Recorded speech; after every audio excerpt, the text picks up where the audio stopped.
Ngayong gabi sa reaksyon, silipin natin ang mga balita sa likod ng mga headline. Ang tao, tamad na sumulat. Kailangan namin i-rethink ang aming posisyon. Kailangan namin tingnan, teka, pag nagpatuloy ito, masasara tayo. Ang Pilipino, hinuhusgahan natin kaagad yung level ng pangangailangan ng tutulungan natin. Dahil sa makabagong teknolohiya gaya ng text messaging at electronic mail, bumababa na raw taon-taon ang mga nagpapadala ng postal mail o kilala na ngayon bilang snail mail. Ayon sa Philippine Postal Corporation o PhilPost, 5% kada taon ang ibinababa ng bilang ng mga nagpapadala ng sulat. May mga package mail delivery pa rin, pero kalaban naman nila sa pabilisan ang mga pribadong courier. Makakahabol pa ba sa makabagong panahon ang ating mga kartero? O tuluyan na bang mahihinto ang mahigit 2 siglo nilang paghahatid ng mga liham? Ako po si Vicente Cantillana. Tawag po nila sa akin ay Vic. Ako po ay 56 years old na, 33 years service bilang kartero. Araw-araw nilalakad ni Mang Vic ang kahabaan ng ermita para dalhin ang mga sulat sa kabahayan. Opo. At sa loob na mahigit 3 dekada, pinangatawanan ni Mang Vic ang taguri sa mga kartero bilang mga foot soldier. 2 to 3 hours lakad yun. Sasakay ka, pagpunta mo sa distrito, pero yung pagdi-deliver, lakad lang. Isa si Mang Vic sa mahigit 4,000 kartero ngayon ng Philippine Postal Corporation o PhilPost. Sa Maynila, 1 kartero kada distrito. Habang sa probinsya naman ay 1 kartero kada bayan. Kaya kadalasan, inaabot ng ilang araw at minsan pa'y buwan ang binibilang bago maiabot ang sulat sa may-ari nito. Ang mga kartero gaya ni Mang Vic, inungusan na raw ng mga demotor na pribadong couriers at napag-iwanan na rin ng pinadaling paraan ng paghahatid ng mensahe gamit ang text at email. Sa tala ng PhilPost, taon-taon bumababa ng 5% ang bilang ng mga sulat na ipinapadala sa kanila. Ang tao, tamad na sumulat. Pati nga yung cards ngayon, may email na rin. Kailangan naming i-rethink ang aming posisyon. Kailangan namin tingnan, teka, pag nagpatuloy ito, masasara tayo.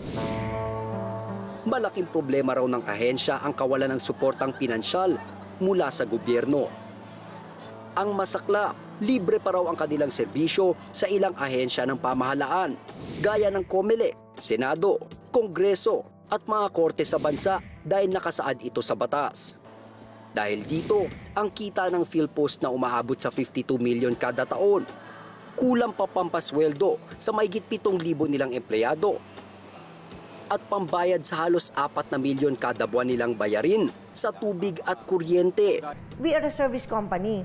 Kapag ang mga tao namin na siyang nagdi-deliver ng serbisyo ay disgruntled, hindi nagtatrabaho ng maayos, we will fail. Sa pagtamlay ng PhilPost, kinailangan din magbawas ng empleyado. Sa Central Post Office, mula 246 na kartero, 101 na lang ang natira. Balak na rin nilang lisanin ang post office building na 2 siglo at halos 5 dekada nang nakatayo at saksi sa kasaysayan ng daloy ng impormasyon at mensahe sa Pilipinas. Masyado nang malaki ang building na ito para sa amin. We must earn every peso we spend.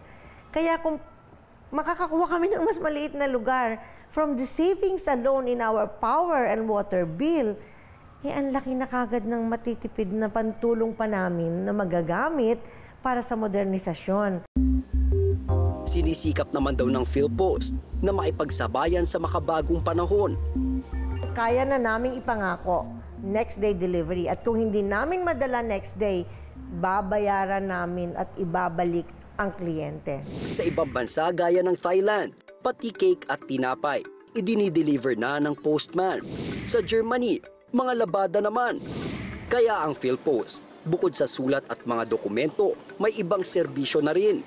Ngayon ang aming mga post office are payment accepting rin para sa PhilHealth, para sa bayad center.